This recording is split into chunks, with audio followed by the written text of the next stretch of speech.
Hello students, कैसे हो? I hope आपकी स्टडी अच्छी चल रही होंगी, आपकी पढ़ाई बढ़िया चल रही होंगी, क्योंकि 4 मार्च से आपके महाराष्ट्र बोर्ड के एग्जाम शुरू होने वाले हैं। तो आपके पास सिर्फ 1 महीना बचा है अच्छे से स्टडी करना।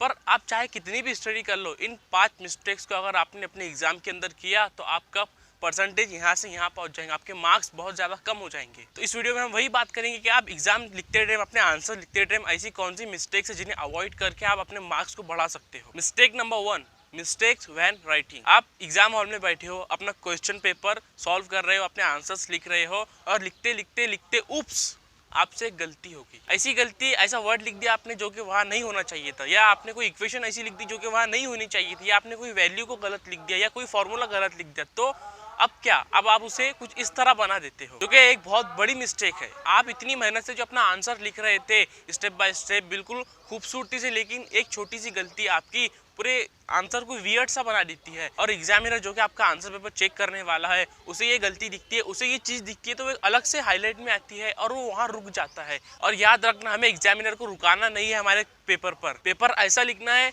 नीट एंड क्लीन लिखना है कि वो स्पीड से चलता जाए, उसे आंसर दिख रहा है वो डायरेक्ट टिक करता जाए, आगे बढ़ता जाए। हमें उसे अपने पेपर पे रुकाना नहीं है। अगर वो हमारे आंसर पेपर पे रुक गया तो वो वहाँ पे गलतियाँ ढूंढना शुरू कर देंगे। हो सकता है आपने इस तरह की कोई मिस्टेक की हो और इतने बड़े पेपर पे, इतने खूबसूरत पेपर के ऊपर छोटी सी एक वो धब्बा दिख रहा है, वो वहाँ पे फोकस करेगा, वो उसके आगे के लाइन को पढ़ेगा। हो सकता है आपकी वहाँ कोई गलती हो, आपकी स्पेलिंग मिस्टेक हो, आपकी ग्रामर की मिस्टेक हो, और वो वहाँ पे उसकी मिस्टेक निकालेगा और आपके मार्क्स वहाँ कट सकते हैं। तो इनके हिसाब से कोई गलती हो जाती है एग्जाम के अंदर, कोई चीज़ गलत हो जाती है, तो उसका सॉल्यूशन क्या है? तो आप सिंपली उसके ऊपर एक ऐसी आड़ी लाइन मारना और बस वहाँ से आगे से अपना लिखना कंटिन्यू कर देना। और कोशिश ये करना कि हर वर्ड को, हर चीज़ को सोच समझ के लिखो, क्योंकि वो आपका आंसर पेपर है।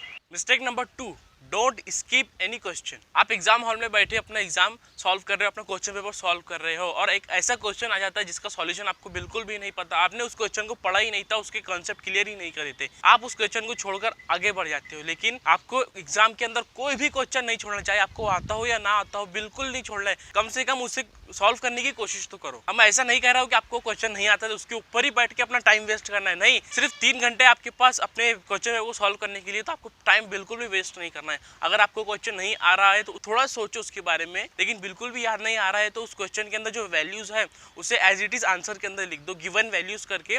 पहले सॉल्यूशन के अंदर लिखना गिवन वैल्यूज, उसके नीचे जो वैल्यूज क्वेश्चन में दी हुई है उसी वैल्यूज को उठा के नीचे चेप देना। और हो सके आपको फॉर्मूला याद आएगा तो उसके नीचे फॉर्मूला भी लिख देना, फॉर्मूला करके। पर जो क्वेश्चन आपको पहले आ रहे हैं उन्हें पहले सॉल्व करो, और जब लास्ट के अंदर टाइम बच जाएगा उसके बाद जो क्वेश्चन आपने छोड़ दिए थे उन्हें सॉल्व करना शुरू कर दो। सेकंड केस कुछ इस तरह हो सकता है कि आपको 7 क्वेश्चन है और उनमें से आपको कोई 5 सॉल्व करने हैं, और आप कोई 5 सॉल्व करके आगे बढ़ जाते हो। तो मैं बिल्कुल भी नहीं कहूँगा, मैं कहूँगा कि आप 7 के 7 सॉल्व करो। लेकिन अगेन, अगर आप 7 के 7 सॉल्व करने बैठोगे आपका टाइम थोड़ा सा वेस्ट होगा उसके अंदर, क्योंकि आपको सिर्फ 5 ही क्वेश्चन सॉल्व करने थे। तो पहले 5 करो, देखोगे वो 7 में से आपको कौन से 5 अच्छी तरह से आते हैं, आपको पढ़े हुए लग रहे हैं, उसे सॉल्व करो। उसके बाद आखिरी पे जब पेपर होने के बाद आपका पूरा टाइम बच जाएगा, उसके बाद पेपर के लास्ट के अंदर वो क्वेश्चन का नंबर डालना और उसके बाद उसका सॉल्यूशन शुरू कर देना। चाहे आपको क्वेश्चन आता हो या ना आता हो, फिर भी आपको लिखना है, आपको क्वेश्चन छोड़ना नहीं है। पहले जो क्वेश्चन आते हैं, जो क्वेश्चन जरूरी है उन्हें करना, अपने 3 आवर के टाइम मैनेजमेंट को सही से करना।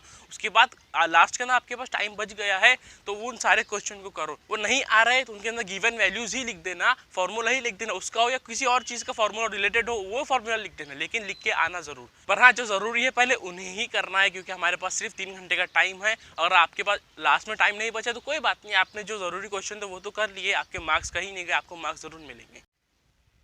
Don't waste time on 1 and 2 marks question. हमारे क्वेश्चन पेपर के अंदर 1 मार्क्स के क्वेश्चन रहते हैं, 2 मार्क्स के क्वेश्चन रहते हैं, 3 मार्क्स के और 4 मार्क्स के क्वेश्चन रहते हैं। लेकिन हम स्टार्टिंग हमारे 1 या 2 मार्क्स के क्वेश्चन से शुरू करते हैं, जहाँ से हमारा क्वेश्चन पेपर स्टार्ट होता है। हमारी गलती होती है, बल्कि काफी सारे स्टूडेंट्स की ये गलती होती है कि वो 1 और 2 मार्क्स के क्वेश्चन के ऊपर काफी ज्यादा अपना टाइम वेस्ट कर देते हैं। तो स्टूडेंट थोड़ा टेंशन में आ जाते हैं, ऊपर बैठ के सोचते हैं कि अरे यार मुझे 1 नंबर का क्वेश्चन नहीं आ रहा है, और वो थोड़ा टेंस हो जाते हैं। उसी चक्कर में उनके जो टाइम है वो वेस्ट हो जाता है। तो आपको 1 या 2 मिनट ही देने उन 1 और 2 मार्क्स के क्वेश्चन के लिए, उससे ज्यादा नहीं देना है आपको। क्योंकि अगर आपने यहाँ पर 1 या 2 मार्क्स के क्वेश्चन को ज्यादा टाइम दे दिया तो वहाँ पे आपके जो 3 और 4 मार्क्स के जो बड़े क्वेश्चन है, जो कि आपके स्कोरिंग के क्वेश्चन है, वहाँ टाइम कम बचेगा और आपके वो क्वेश्चन छूट जाएंगे। बल्कि 4 मार्क्स के जो क्वेश्चन होते हैं वो पेपर के लास्ट के अंदर होती है और वहाँ पहुँचने तक हमारे पास टाइम बहुत कम बचता है और उतने कम टाइम के अंदर हम गड़बड़ से वो सॉल्व करते हैं और एक छोटी सी गलती प्लस माइनस की गलती वो 4 नंबर को आपसे छीन लेती है। तो मैं तो यही कहूँगा कि पहले शांति से अपने 3 या 4 मार्क्स के क्वेश्चन को सॉल्व करो। जब आपका पेपर शुरू होता है, आपका टाइम शुरू होता है, तो पहले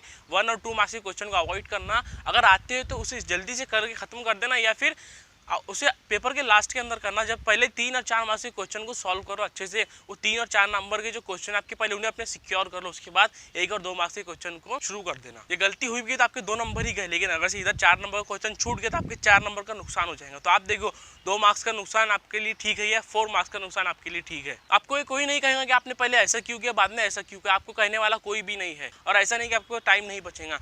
3 और 4 मार्क्स के क्वेश्चन करते करते आपको 2 घंटे भी लग सकते हैं। बचे हुए 1 घंटे के अंदर आपके 2 और 1 मार्क्स के क्वेश्चन हो सकते हैं, आराम से हो सकते हैं। और क्वेश्चन पूरा होने के बाद, अपना पूरा पेपर सॉल्व होने के बाद एक बार चेक कर लेना अच्छे से आपका कोई क्वेश्चन छूट तो नहीं रहा है। Mistake number 4, don't measure time.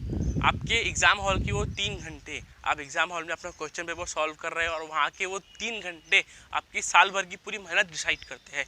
3 घंटे आपकी फ्यूचर डिफाइन करते हैं। वो 3 घंटे आपका रिजल्ट, आपका परसेंटेज डिफाइन करते हैं। तो उस 3 घंटे को किस तरह मैनेज करना, उसकी किस तरह प्लानिंग करना, वो आपको अच्छी तरह पता होनी चाहिए। अगर नहीं पता है तो अभी से पता लगाओ। और हाँ, एक ज़रूरी चीज़ आपको एग्जाम में ले जानी है, वो आपकी वॉच। आपको अपना टाइम डिवाइड करना है अच्छी तरह से। आपको क्वेश्चन पेपर देखना है। अरे अभी तक आप कई सारे बच्चों ने क्वेश्चन पेपर ही देखा होगा, पैटर्न ही समझा नहीं होगा कि किस तरह का पैटर्न आता है। फिजिक्स के क्वेश्चन पेपर किस तरह पैटर्न है, केमिस्ट्री का किस तरह पैटर्न है, मैथ्स का किस तरह पैटर्न है। पैटर्न मतलब कि उसके अंदर एमसीक्यूज कितने पूछने वाला है, 1 मार्क्स के और 2 मार्क्स के क्वेश्चन किस तरह पूछने वाले हैं, क्या पूछने वाला है, 3 मार्क्स के और 4 मार्क्स के क्वेश्चन किस तरह पूछने वाला है, क्या वो थ्योरम्स पूछेगा या न्यूमेरिकल्स पूछेगा। कुछ भी नहीं पता होता है कई सारे बच्चों को, बस वो पढ़े जा रहे हैं खच्चरों की तरह।